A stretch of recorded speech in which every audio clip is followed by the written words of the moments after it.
Live, local, late breaking. This is WDSU News at 5.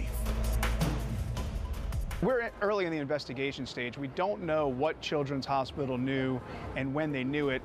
The fallout continues at Children's Hospital. A dozen children who underwent heart surgery are now battling infection.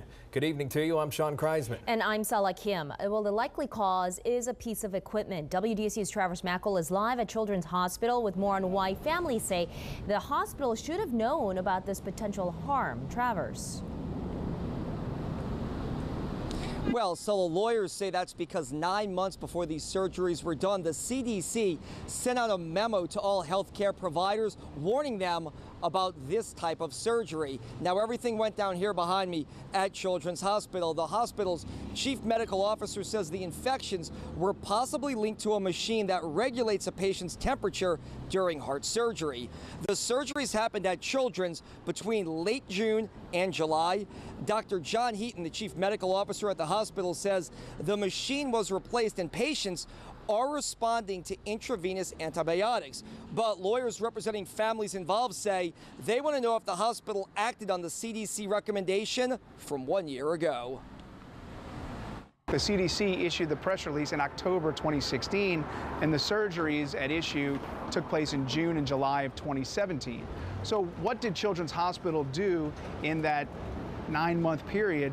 We don't know, and what should they have done is the question. We feel that this was circumscribed to a particular subset of patients done in a particular location in the hospital. It's not as if this is some sort of bug that's throughout the hospital that's transmissible from patient to patient. And once again, the hospital says it has taken the steps to make sure something like this never happens again. All 12 patients infected are being supervised and monitored right now. Coming up at 6, we'll have much more about what these lawyers representing families have to say about the serious situation. Reporting live uptown, I'm Travers Mackel, WDSU News. Travers, thank you. A New Orleans police officer has been accused of sexually assaulting a woman while she was intoxicated. This is Ben Buford. Take a look. He was arrested Friday by Kenner police. Now, according to a police report, Buford and the victim's roommate were dating. They say the victim woke up to find Buford laying on top of her, allegedly raping her. The NOPD has placed Buford on suspension. He was released Sunday on a $25,000 bond. He's now charged with third-degree rape. An employee of the Orleans Parish Sheriff's Office now behind bars, accused of trying to smuggle drugs into the jail. 22-year-old Tyler Materi faces charges including possession and conspiracy. Materi was hired by the Sheriff's Office in May and worked as a corrections monitoring technician. Now, officials say a bag of tobacco and marijuana that was found in Materi's vehicle and that the drugs were for 21-year-old Rolandis Campbell. Campbell faces several charges, including 2 counts of first-degree murder. Materi has since been fired. Students in Tangipahoa Parish Public Schools got a lesson on preventing sexual abuse today, and those kids are coming home tonight with information to continue this conversation with their parents. The TASK program encourages families to use technology to track sex offenders in their area, and it teaches kids what to look out for and how to respond. You need to have that conversation with your child, to let them know what's appropriate, what's not appropriate, and how they can come and approach you and have that conversation in the event that they ever were made to feel uncomfortable or they believe that someone was trying to do something inappropriate with them. Students who participate receive free rewards. To find registered sex offenders in your neighborhood, you can go ahead and visit your Sheriff's Department's website and look for the Sex Offender tab. And a live look now will take you to Jacksonville, Florida, now where officials are in the midst of a statewide recovery effort here. This is following Hurricane Irma's devastating wind, rain, and floods. All highways and turnpikes, they are now open in the state, but the main concern remains on the Florida Keys. And now officials are scrambling to help provide power and fresh water to residents. Natasha Chen is in Florida with the latest. As Floridians assess the damage and destruction left behind by Hurricane Irma, officials are scrambling to reach those residents in dire need of fresh water, power, and communications. You're just praying that everybody's alive. The Florida Keys appear to be hit hardest, with many of the islands still inaccessible to the public.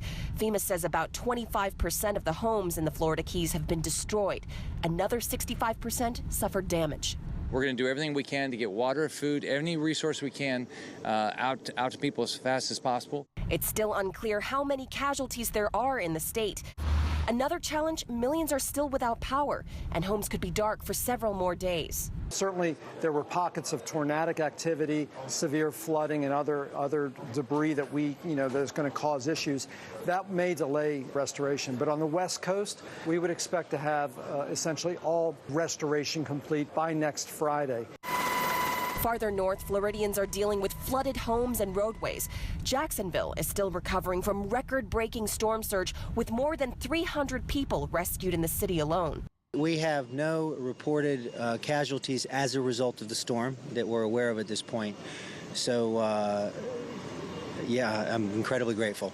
And Florida isn't the only state impacted by the massive storm. Residents in Georgia and the Carolinas face torrential rainfall and deadly floods of their own.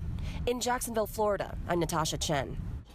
Governments around the world are promising resources to countries in the Caribbean that were battered by Hurricane Irma. So basic survival items are en route to places like the Virgin Islands, Guadalupe, St. Martin, and the Turks and Caicos. Guardsmen are reconnecting broken power lines and resetting navigation markers in the channel so more supply ships can get through. The British Royal Air Force has delivered 75 tons of life-saving issues so far. Aids there. A French cargo ship is expected to reach St. Martin today, while hundreds of stranded tourists hope to flee from the devastation as flights resume.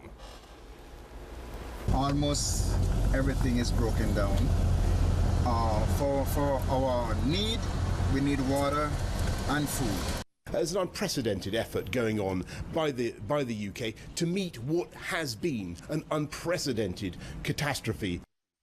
Now, President Trump is expected to visit the U.S. Virgin Islands in the coming days. He's also expected to visit Florida on Thursday to survey the damage there. NBC's Nightly News will have a closer look at the relief operations in the Florida Keys in the wake of Hurricane Irma. That's coming up next at 5:30. Louisiana National Guard's units set and ready to roll to aid in hurricane recovery in Florida were ordered to stand down this morning. The 922nd Engineer Company was ordered to state active duty 2 days ago. Well, this morning, more than 150 soldiers and 65 vehicles were poised to pull out of Camp Villeray and Slidell and head to Florida. The work teams were assigned to protect key assets and ensure public health and safety in Lake City, Florida. But only minutes before they were set to deploy, they got the call to go ahead and stand down. Good news is that the damage may not be as bad as anticipated with the assets they have on the ground. The bad news is, of course, our soldiers are ready to go help Florida, and it's very humbling when we can go help another neighboring state because we've had a lot of help in the past.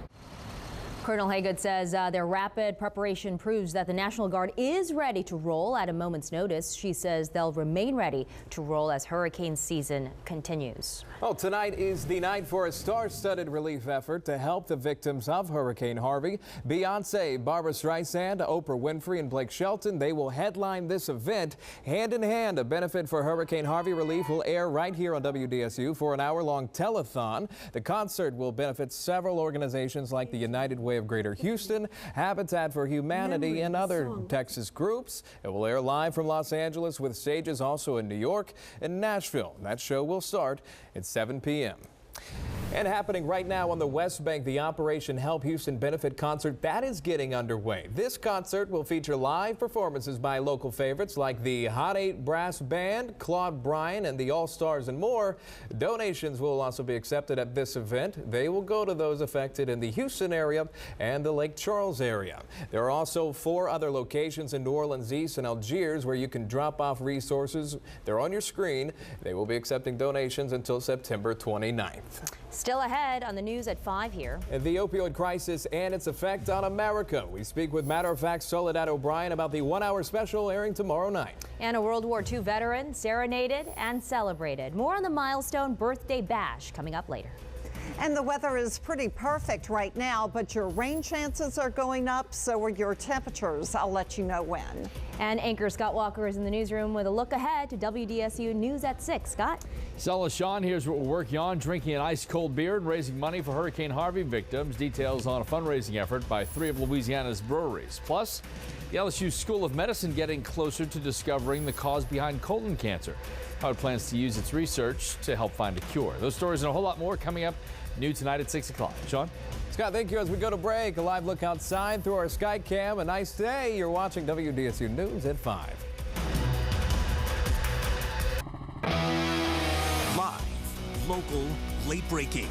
This is WDSU News at 5 with Sean Kreisman, Sulla Kim, and Chief Meteorologist Margaret Orr.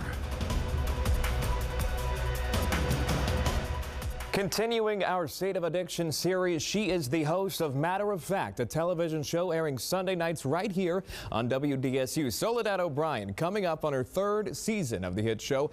Soledad, good to have you on here. Let's jump right into it. The opioid epidemic is something that has been at the forefront of conversation, both with media but also with the government. Now, for those who don't really understand, let's go ahead and break it down. What happens to the brain when people use opioids, and what are the best treatments here based on your research?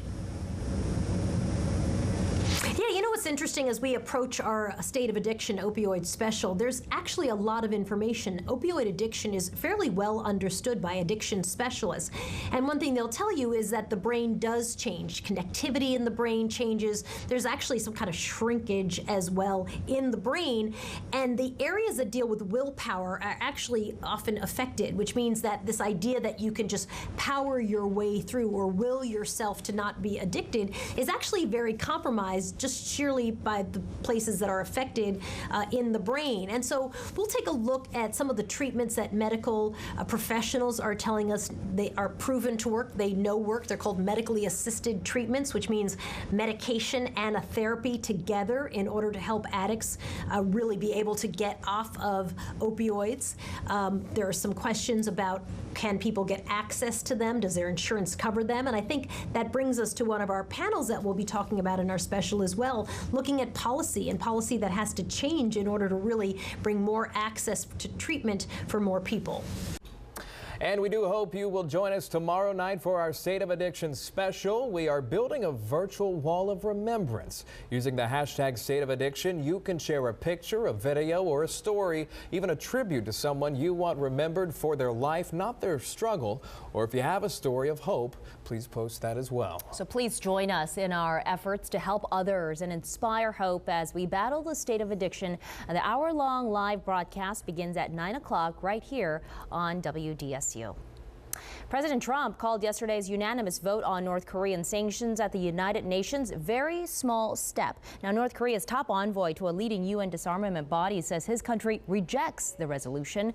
North Korean officials said the U.S. will face its most severe pain ever as a result of those sanctions. Well, the resolution failed to ban North Korea from importing crude oil, which the U.S. wanted, and failed to freeze all of that country's international assets. Instead, there are caps, not outright bans on North Korea oil imports. The international community will never accept North Korea as a nuclear weapons state. And the U.S. will do its utmost to defend its allies from the threats posed by this regime. North Korea will be a top agenda item during the annual United Nations General Assembly next week in New York. We have important health news for women dealing with extreme fatigue, night sweats, and hot flashes brought on by menopause. A long-term look at the effects of hormone therapy offers reassurance the treatment can be safe. Doctors at Brigham and Women's Hospital in Boston, in fact, followed up with more than 27,000 women nearly 2 decades after taking hormone replacement. There was no increase in total mortality or in death rates from cardiovascular disease or cancer. A previous look at the same set of women on hormone therapy uncovered risks like blood clots, stroke, breast cancer. Every woman is different and should speak with their doctors about personal risks. All right, turning now to weather on this terrific Taco Tuesday. Sean, Margaret's here with a check of a forecast. I do love a good taco, and what a perfect evening to go out and get a taco. Temperatures right now in the low 80s. Let's look real quickly, though, at the tropics, show you what's going on. Of course, you can't miss Jose there. Max wind 75 miles per hour, but it's a little more difficult to pick out where Irma is. Now about 100 miles to the east of Memphis. It's no longer a tropical system. And then off the coast of Africa, it's a 10% chance for tropical development. So let's zoom in. And unfortunately, Jose has not diminished in intensity. Max wind 75 miles per hour. It's moving to the east at 7. It has had a flare-up of activity recently over warm water. Now, here's what's interesting about Jose. It's going to do a loop and then begin to move to the northeast. Now, here in New Orleans, we remember Betsy when it did a loop, and we always think, oh, it's coming here. It's not coming here. It's going to stay off the East Coast. In fact, pretty much all of the forecast models agree with that. So there is a look at the forecast. This is a European model, high pressure building to the east, and it's going to move right around that area of high pressure. Global forecast model agrees, does a bit of a loop, and then it begins to push off to the northeast, staying off the East Coast. So that's great news. Can you make out where Irma is? So no longer tropical, but it's about 100 miles to the east of Memphis, actually moving northwest 20 miles per hour, max winds 10 miles per hour. This is not wind now. It's just some rain that's occurring, but not a whole lot because you can see how that dry air is wrapping into the system. So right about in here, just to the north of Tupelo as well. As for us, we do see some rain just to our north. It is generally sinking to the south, a little bit of cloudiness with it. I don't see rain as an issue for us, maybe an isolated sprinkle into southwest Mississippi, possibly into the North Shore. But there is a look at Irma. It's going to be shooting off to the northeast, a little bit more cloudiness moving our way. And as we go through time, rain chances begin to go up as we go into your Friday. High today, 83, the average high 88 degrees. It has been a mild September so far. Look, from the 6th into the 10th, high temperatures low to the mid 80s, average high now 88 and 82 degrees right now with that low humidity. Feels great out all across the area, upper 70s to the low 80s, and this is September 12th. Pretty incredible. 9 o'clock, we're in the upper 60s to the mid 70s. Morning lows from the upper 50s to near 70 degrees, and your daytime highs tomorrow climb into the mid 80s with mostly sunny to partly cloudy skies. As for the weed pollen, it's ragweed. That's what's causing the problem. Winds beginning to diminish along the coast. Tidal range is great too if you want to go fishing. Tomorrow afternoon, partly cloudy, slight chance of rain, low to the mid 80s. Going into the week, we do have an increase in moisture for your Friday. Temperatures popping into the upper 80s, and over the weekend near 90 degrees and humid. All right, Margaret, thank you. Well, after a tough loss last night to the Minnesota Vikings, the New Orleans Saints are looking to shake off their season opener defeat. Now the black and gold turns their attention to the New England Patriots, and sports anchor Fletcher Mackel has more now with the main focus for their next game. That's right. Hello from beautiful downtown Minneapolis. Although it wasn't beautiful here last night for the black and gold, the Saints falling 29-19. Coach, now that we're several hours past the game, just your thoughts on a disappointing start for Sean Payton, Drew Brees and company. Well, it definitely was a disappointing start for the Saints last night. I expected a better game. I expected a better performance out of the Saints. I'm sure they were well prepared. I'm sure they tried hard. I'm sure they hustled. They did all those things. They just weren't up to par, you know, what they needed to be against a good Vikings team. Defensively, Bradford, the quarterback for the Vikings, really had whatever he wanted to do. Sam Bradford looked like a Hall of Famer. Tom Brady is a Hall of Famer, maybe the greatest quarterback in NFL history. How do you feel about the Saints matchup this weekend against the New England Patriots? I think it's going to be a very difficult matchup for the Saints on Sunday. You know, they just find ways to win year after year after year, which is difficult to do in the NFL because of the parity and the competitive. Every week's a gut check, you know, but the Patriots find ways to pull it out and go to the playoffs and win Super Bowls. So I have great admiration for that team and what they've been able to do, and I just can't see them after 2 weeks of this season being 0-2.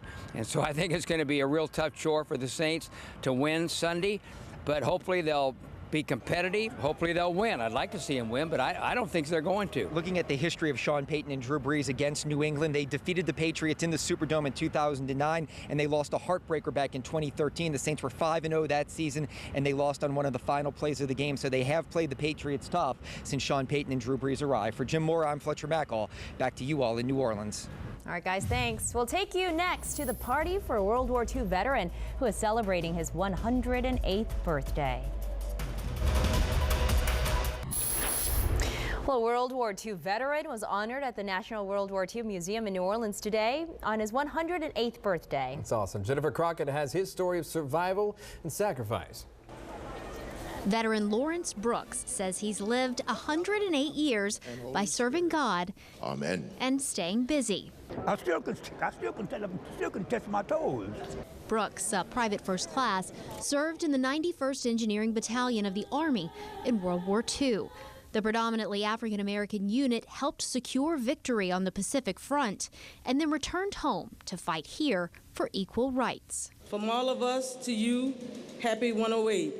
The National World War II Museum has been hosting Brooks' birthday bash since he turned 105. Happy birthday to you. Happy birthday to you. He says he narrowly survived World War II when a little R&R saved his unit from an air raid in New Guinea. And all the lights went out, everything went dark. We heard the bombs when they dropped. A big flash of light. So when it's all over, we finished the movie, went back to the camp. When we got back to the camp, where our camp was, where the tents was a clean spot. It dropped the incinerator bomb, and it just wiped the whole thing. And if we hadn't went to the movie, I wouldn't be sitting here now. And that seat is an increasingly slim company. I'm only 91. Mr. Brooks is now one of the oldest veterans living in Louisiana at 108 years young. Reporting in New Orleans, Jennifer Crockett, WDSU News.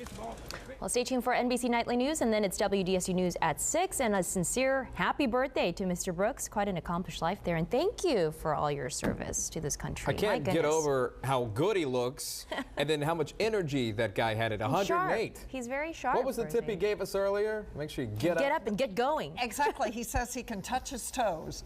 You go. I can't even do that. That's a great attitude to have, and that's probably the mentality of Mr. Brooks is what helps him stay healthy. I agree, and great weather tonight, so go out and touch your toes. Get going on this terrific Taco Tuesday. All right, we'll see you back here at 6, guys.